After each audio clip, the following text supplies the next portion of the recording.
Hello and welcome to a rather festive video.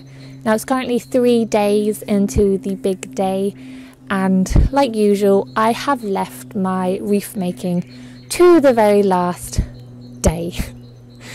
I do it every single year. I always have good intentions, but time just completely flies away, and then suddenly it's Christmas and you don't have a wreath on your door.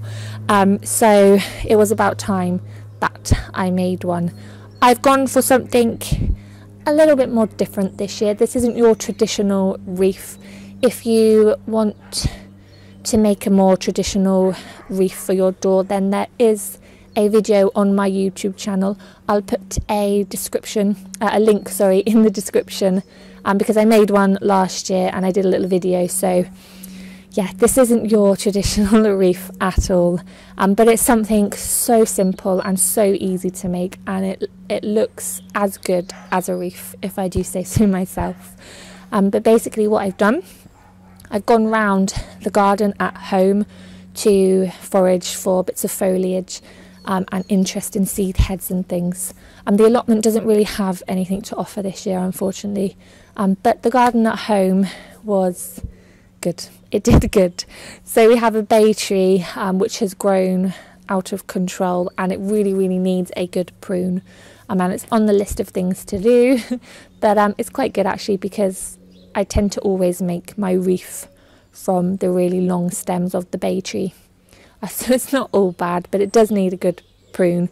So yeah, I picked loads of stalks from the bay tree. I also went to the front garden where we had some of these dried Rebecca seed heads. I'm absolutely obsessed with them because they look so stunning in the flower border, especially now when there's nothing else really growing there. And you might think that they look quite, plain and black and boring, but when they're standing against a brick wall, they really pop out. And they're actually planted next to this sedum in the front garden, which again has turned to this beautiful orangey browny bronze colour, and the two together they look really nice together. So yeah, I've chosen them to make my wreath from. I also have some of these dried hydrangea flower heads. Now they're from the garden in Wales, and I was kindly given permission to pick them, which I'm so thankful for, because they are my new obsession. They are just the most beautiful thing I've ever seen, and they've dried so quickly and so easily. And I cut about 5 flower heads from this one plant, and I've chosen this small one to put in my wreath. But the other stems we have in a vase in the front garden by the not in the front garden, in the front room, in a vase by the fireplace, and they look beautiful. I mean, the colour is just stunning, and obviously they're going to last for a good few weeks or months, or possibly more if the room isn't too hot. But that's what I have to use. Obviously, you can go to the woods. You can pick stuff from your allotment or your garden, and you can pick anything you want to. It's completely down to you what you like, and what you want your wreath to look like. Obviously, I've just picked stuff that I can use from the garden, but you can pick holly and ivy. You can pick eucalyptus, anything basically, and any interesting architectural seed heads as well, just to add that little bit of structure to the wreath. So completely down to you, but there's so much on offer out there in the woods for free that I do recommend going out with a basket or a bucket and just picking loads of stuff because you can make your wreath. And what I'm going to do is pick a few more sprigs of bay and a few more sprigs of sedum. I'm going to fill this bucket up, and that's going to sit by the front door just as something pretty to look at. But you can also bring this inside. You can sit it in front of the fireplace or on the kitchen table if you have something a bit smaller. Sprigs of foliage just look nice. So there's so much you can do with nature. It's beautiful. But I will get on to the wreath that I've made. And like I said, it's not your traditional one, but it's so easy to make.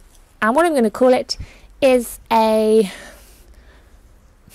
wreath bouquet.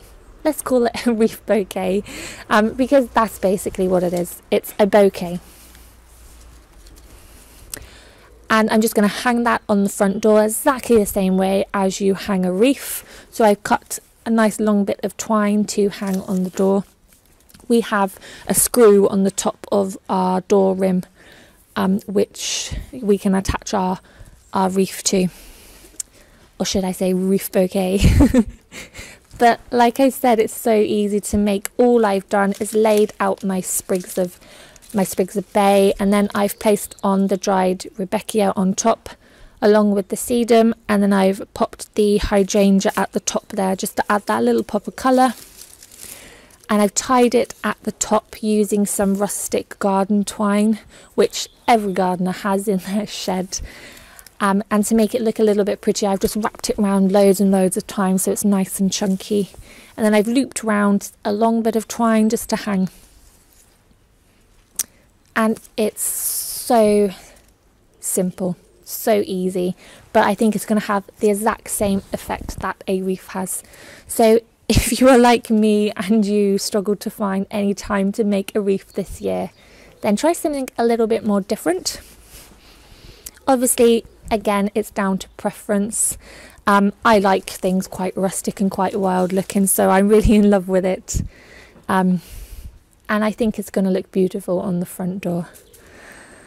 So that's one job done. Just a few more others to do before the big day arrives. But I really hoped you enjoyed the video and that you're inspired to get outside and go foraging for your foliage and for natural items, and just to have a bit of fun. Try something a bit different and just have fun. So yeah, I really hope you've enjoyed the video and you've been inspired. I'm going to go and hang this on the door now, but I will just quickly say a thank you, and I hope you all have a very Merry Christmas and a Happy New Year.